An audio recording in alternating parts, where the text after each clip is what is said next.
Go live. Market Matt. What's up, everyone? Hi there, y'all. Welcome to the Fireside chat. I'm here with Shady V What's up? and Market Matt. What's up, everyone? And y'all know what it is, Market Mondays. You might as well just hop into it. Is today Monday? Oh, yeah, it is. Monday. Market Monday. That's right. Unfortunately, That it's was a fast Monday. weekend. It's Meatball Monday. That was too fast of a Meatball weekend. Meatball Monday. Because I'm about to eat spaghetti. That's true. With no meatballs. With no meatballs. Meatless Monday. Meatless. No. That's pretty good. Meat Jerk Monday. All right. So, Market Matt. Yes, sir. I actually have a question for you. Yeah. You want to start off like that? Sure. Actually, yeah, I would really love to. So, Sure. I've often been wondering about cryptocurrencies. Yeah. I've heard that that's kind of like a thing with the whole stock market. Would you be able to talk a little bit about those? Very little. I'm not too familiar with the cryptocurrency, crypto market. It is definitely not associated with the stock market. It's on a different, technically a different exchange. One huge difference with it, actually, which I learned recently, was that there's different market hours that the stock market closes. Usually between 4 a.m. and 9:30 p.m. is like the hours of market closing, including pre-market and after hours. Cryptocurrency apparently trades 24 hours a day, anytime, 7 days a week. So that's what makes it so volatile. You can literally trade it on a Sunday night, which is insane because you can't trade stocks like that at all. So I thought that was pretty interesting. That is interesting. That's one thing that makes it very I didn't know that at volatile. I'm by no means any expert in the crypto market. I do have a source that is going to be discussing some stuff with me, so we may have some content on here about crypto in the future. The only thing I'm going to say is this person that has made a ton of money off of the Bitcoin and other cryptocurrencies in the past has two recommendations for me and others. That would be Theta. It's around, I think, $2 a coin right now. That's, I don't think I have to spell it for you. It's Theta.x. I think is the ticker. Okay. There's other coins that go with Theta, like Theta Fuel. There's one other one. I'm not too sure. I'm not too familiar with it. They all go together, but huge price targets on that, anywhere between $100 and $1,000 in the next 3 to 5 years. Could be huge upside potential. But a lot of these, there's so many crypto coins out there, they could go to zero. So it's very risky. Much more risky than I would say is trading stocks and options, in my opinion. One other recommendation for the crypto would be Chainlink. There's technology behind these coins. I'm not too familiar with that technology. I can bring that at a later time once I learn a little bit more about it from others. But Chainlink, ticker symbol for that would be link.x. That's sitting at around $20 to $22 a coin, I think. Price targets on that are also up in the thousands. Not bad. I mean, everyone's seen what Bitcoin has done the last decade. I mean, it went from nothing to highs of $40,000. That's insane. Yeah. So there is potential out there with some of these coins if the technology meets the needs of what it needs to do. So there's a lot out there. So I've heard you have some exciting news about the stock that you told us last week about. Oh yeah, there was a couple. So the ones I spoke about on Friday. So me personally, this is me, my account. I bought OEG, I mentioned, which was a renewable energy stock. I bought it at around $4.15. I put a little bit of money in there. Surprising news today. I think they got a new contract. They had a PR this morning. Stock went up highs of today of over 60%, which is insane. I think it closed today around almost $8 a share. So I'm up almost 100% on that stock in less than a week. Was not expecting this big of an upside potential. I was expecting double digits from this stock way later in the year. So maybe the potential with this is much greater than I originally thought. So may need to adjust the price targets for that. I'm looking for $15 a share from this stock. I got it at around $4. I don't think it's too early, or I don't think it's too late to catch the run here. They just closed the offering, like I mentioned last time, so there's no risk of that. They have cash on hand. They have contracts coming in. Biden's the new president who's promoting all of this whole sector, so it could be a good buy. Definitely keep it on your watch list still. The other one was Gevo, was up another, I think, 20 to 25% today as well, which is a pretty good win for that. My price target for that was going to be in the 20s. I bought in at $8.50. They did an offering at around $8 a share. So buying close to the offering price, like I mentioned last time, is pretty safe. Again, no risk of offering anytime soon. They have cash on hand, pretty low float still out there.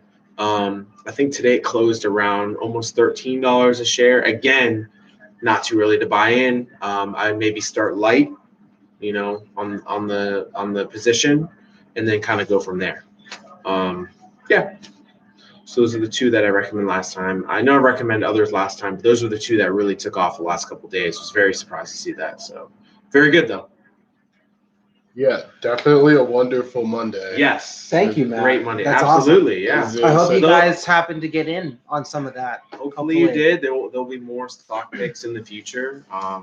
Future podcasts that we have. So Did you have any you wanted to drop on them tonight? drop on tonight. I did. I think I have one that I mentioned, like the first podcast that we ever did. I'm not even sure if it got uploaded or not. But healthcare sector, ticker symbol is SESN. Sesson Bio. This is not for people who are not willing to take a risk. This is a risky play. This is a stock that's under $2 a share. I think it closed today at like $1.80. They're a one-trick pony. They have a drug for bladder cancer. I've done a lot of research on this drug. There is really one other drug approved in the U.S. market right now by Merck, and the result of that drug compared to this one that this company is producing are inferior. So the company that's coming up with this drug is much safer for the patients. And pretty much, if this drug does get approved by the FDA, which the application has already been submitted, they should hear back in another 2 or 3 months. If it gets approved, they're going to steal the market share from Merck. And pretty much Sesson right now is sitting at, I think, a $200-300 market cap. The peak sales for the drug, if they steal the business from Merck, I think it's like $2 or $3 billion. So that's huge upside potential. If you buy in at under $2 a share and the stock goes to 10, you're going to make a huge profit. But it is a risky play. It's a long-term play as well. This is like a 2-year hold for this company. Just one that I was watching today. It had a good run today. I think it was up another 20% or so. So just something else to keep on your watch list. All right. Yeah. Cool. You want me to talk about GameStop? I already see you looking at me about it. I was thinking to myself, I was like, man, I know, we've done a great job here. You've done a great job. You deserve to go home. I was going to say, have some dinner, hop in the shower, go to bed. Sir. But we would be doing the people a disservice if we didn't say something about what happened today with GameStop. We could talk about GameStop. I mean, it's been a crazy, 10 days or 2 weeks with the GameStop stock. They went from, I think, almost going bankrupt and closing, what you said, 400 or 500 stores nationwide to this huge run.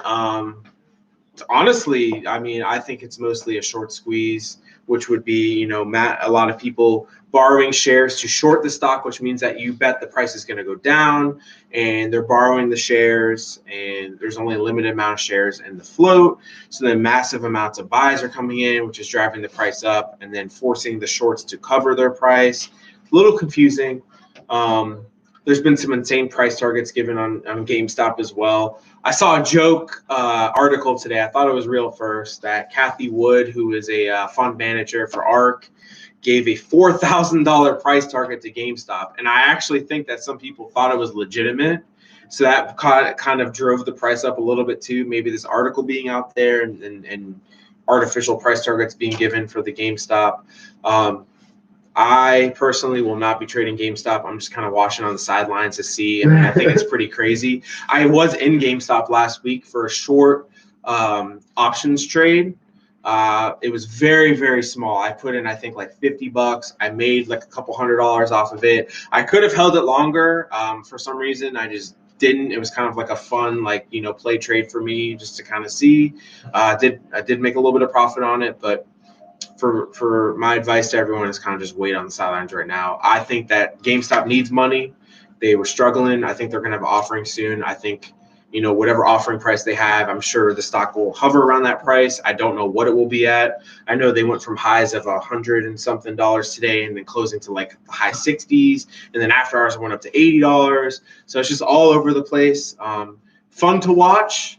would kind of wait on the sidelines is my advice. But Okay. you do. But the way take your that own you say risk. wait on the sidelines, it makes it sound like you believe that there's long-term potential for GameStop, perhaps.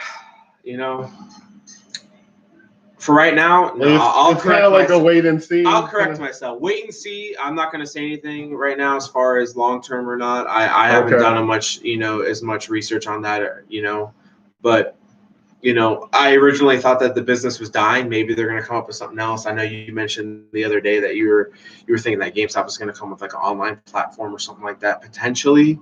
Yeah, that could they change talked about that could change the entire construct of their business, which could save them. I think they're in trouble. I mean, you have PlayStation Network, you have Xbox Live, you have all these platforms, Steam. You can buy games virtual. You don't need GameStop. Yeah. You don't need to go to the store anymore. And even if you did, you can just order the game on Amazon. Like, why do we need a GameStop? Yeah, That's what you really have true. to think about before you put your money in there. Well, they had this idea, and I don't know how much I like it. Yeah. And I might be biased. Disclaimer: I used to work there, Oh, so he's I'm not gonna biased.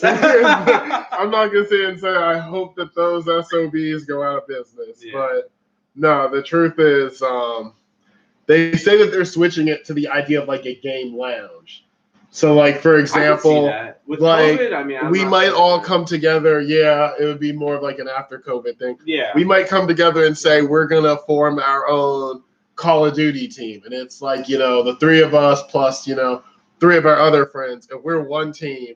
It's kind of like how I used to play like rec basketball somewhere. I see. Yeah. Like you would have like a coach or something. I guess I don't know.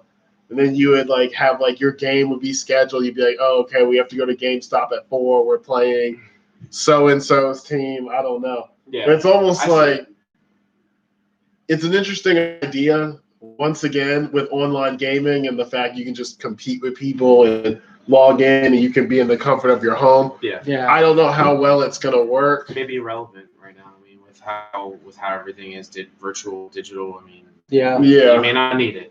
So who knows? The platform may change. It may not. All in all, I would not put money in it right now. It's too unpredictable. So. Yeah, I'm gonna have to agree with you. Yes. I don't see how GameStop stays open. From my time being in there on the inside, I don't want to slander anybody or say nothing crazy here, but I just don't see how GameStop doesn't go the way of Circuit City or Blockbuster or any of those other ones that we grew up with, knowing, loving, and in some ways missing. They're Toys R Us. One other talking point, just example, like GameStop, sometimes stocks go up in share price, but that does not reflect the actual value of a company. Like a lot of these electric vehicle companies that have been skyrocketing lately, it's all on speculation. These companies may have zero revenue, no profit, no sales, nothing. Just speculative that this price is going up because people think that in the future they're going to be very successful. And that is, very, very dangerous for your money and for people investing. You just need to be careful for that.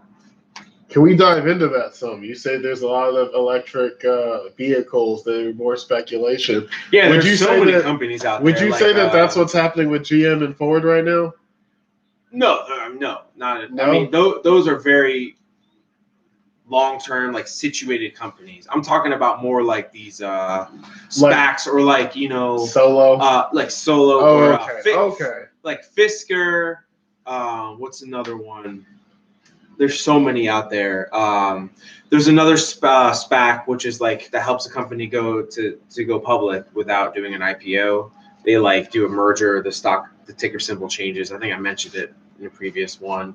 But there's a Tesla engineer, an ex-Tesla engineer that is apparently accused of stealing the technology from Tesla and started his own company. And the stock price for that one has been going up huge. But it's just an idea. There's no revenue. There's no production. They haven't made any cars yet. How are you gonna justify a price going up this high when they have no proven product or sales whatsoever? You have to really think about that. I mean, and it's great to trade it to make money off the hype with certain sectors like that or certain companies, but by long-term investment, definitely not a smart idea. I would say definitely don't do that. So, okay, so on this show, we're more about the proof being in the pudding. exactly. All right, I like that. Well, Proof in the pudding. yep. Well, hey, Matt, thank you for coming on. We always Absolutely. appreciate it. We hope you all are listening to our Thank you for friend bringing here up because he is crypto. trying to make you some money. Absolutely. Yeah, as I said, I'm not going to lie to you all. The crypto game doesn't make any sense to me. Well, I was we in will- cryptos heavy, and then I got out. And had I stayed in, I'd be up like 130% right now. That's or something. crazy. Like Dogecoin, Bitcoin, and I think it's like Ethereum. Ethereum, yeah. I'm in like a bunch of them. I just don't know what to think. I have a honestly. source that like I said mentioned earlier, is very, very successful in the crypto. I'm gonna pick his brain and have a couple meetings with him before I bring any information back to you guys. But I will definitely share what I learned from him with you guys. I'm thinking of making an investment in a few different cryptos, but like I said, I want to learn more and talk to this guy before I do anything. So I trust him. He's made millions. I'm not kidding. He's made about $15 million. This guy's 25 years old. He does not work a full-time job. He literally just trades crypto and is living life.